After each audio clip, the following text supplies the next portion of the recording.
We think of modern Europe as a region of culture, democracy, and peace, as having escaped history. But that escape is largely due to the Americans' restructuring of all things European. What lies under the historical veneer of calm is the most war-torn and strategically unstable patch of land on the planet. Modern Europe is the purest distillation of the heights and complete artifice of the Bretton Woods system. Future Europe's problems are many, but four stand out. The first is energy. The Europeans are more dependent upon energy imports than the Asians, and no two European countries think the problem can be solved the same way. The Germans fear that not having a deal with the Russians means war. The Poles want a deal with anyone but Russia. The Spanish know the only solution is the Western Hemisphere. The Italians fear they must occupy Libya. The French want to force a deal on Algeria. The Brits are eyeing West Africa. Everyone is right.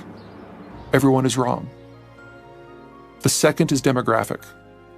The European countries long ago aged past the point of even theoretical repopulation, meaning that the European Union is now functionally an export union. Without the American-led order, the Europeans lose any possibility of exporting goods, which eliminates the possibility of maintaining European society in its current form. The third is economic preference. Perhaps it is mostly subconscious these days, but the Europeans are aware of their bloody history. A large number of conscious decisions were made by European leaders to remodel their system with a socialist bent, so their populations would be vested within their collective systems. This worked. This worked well, but only in the context of the order, with the Americans paying for the bulk of defense costs and enabling growth that the Europeans could have never fostered themselves. Deglobalize, and Europe's demographics and lack of global reach suggest that permanent recession is among the better interpretations of the geopolitical tea leaves. I do not see a path forward in which the core of the European socialist democratic model can survive. The fourth and final problem: not all European states are created equal. For every British heavyweight, there is a Greek basket case. For every insulated France, there is a vulnerable Latvia. Some countries are secure or rich or have a tradition of power projection. Others are vulnerable or poor or are a little more than historical doormats. Perhaps worst of all, the biggest economic player, Germany, is the one with no options but to be the centerweight of everything, while the two countries with the greatest capacity to go solo, France and the United Kingdom, hedged their bets and never really integrated with the rest of Europe. There is little reason to expect the French to use their reach to benefit Europe, and there is no reason to expect assistance from the British, who formally seceded from the European Union in 2020. History, unfortunately, offers us some fairly clear paths forward. As the reliability of long-haul maritime transport evaporates, and the United States, by far Europe's largest market, goes its own way, the Europeans will put a premium on protecting what they have and know, their own supply chains and their own markets. That Europe is starting as the most protectionist set of economies in the order era doesn't help. The end result will be the creation of several mini-Europes as various major powers attempt to throw economic, cultural, and in some cases military nets over wider regions. The United Kingdom, France, Germany, Sweden, and Turkey will all go their own way and attempt to attract and/or coerce select neighbors to come along for the ride. For those of you who know your Persian, Greek, Roman, Byzantine, Ottoman, German, British, French, medieval, or early industrial histories, this will feel disturbingly familiar. After all, history has no endgame. It will be worth the Europeans' while to obsess particularly about the Mediterranean. Under the order, it has been a bit of a lovely internal channel for the continent. But looking forward, it is far more likely to return to its historical norm of being the world's most contested waterway. Via the Suez Canal, the Mediterranean is Europe's connection to Persian Gulf oil and East Asian manufacturers. Egypt cannot protect the canal zone, but neither can any individual European country dominate Egypt. Via the Turkish Straits, the Med is Europe's connection to the energy and agricultural surpluses of the former Soviet states.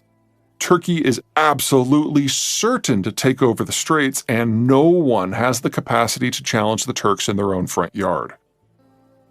None of these competitions are new to students of history. What has been new is that the Americans have smothered them, all of them, for decades. To believe that globalization will continue without an overarching enforcer and referee, you must believe three things.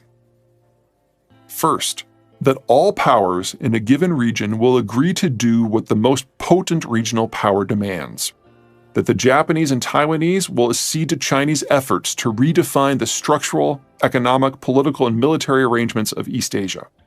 That the French, Poles, Danes, Dutch, and Hungarians, among others, will actively transfer wealth and control to Germany as the Germans age into obsolescence.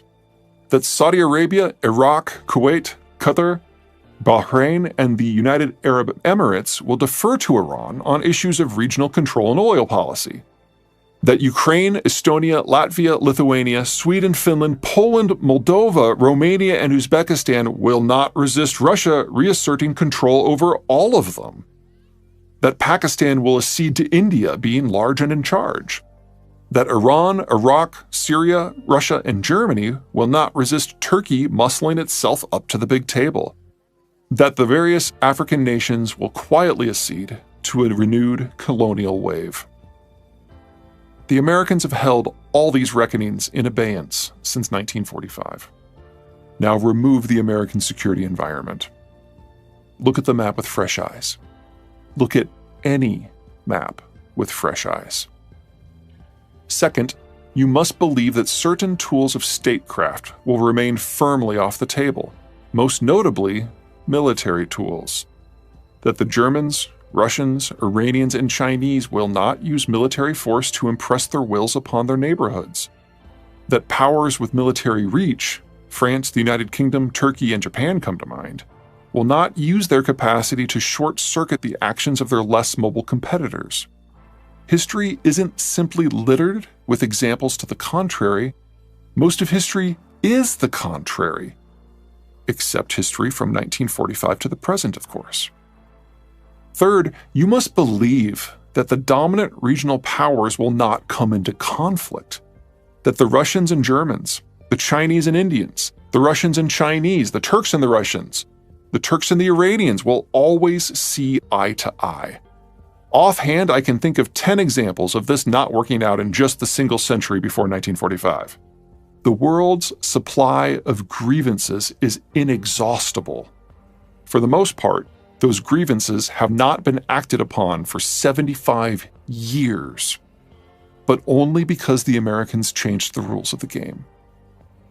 Regardless of what goes wrong, long-haul transport is an instant casualty, because long-haul transport doesn't simply require absolute peace in this or that region.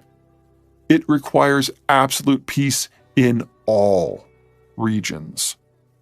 Such long-haul disruption describes 3/4 of all shipments in energy, manufacturing, and agriculture.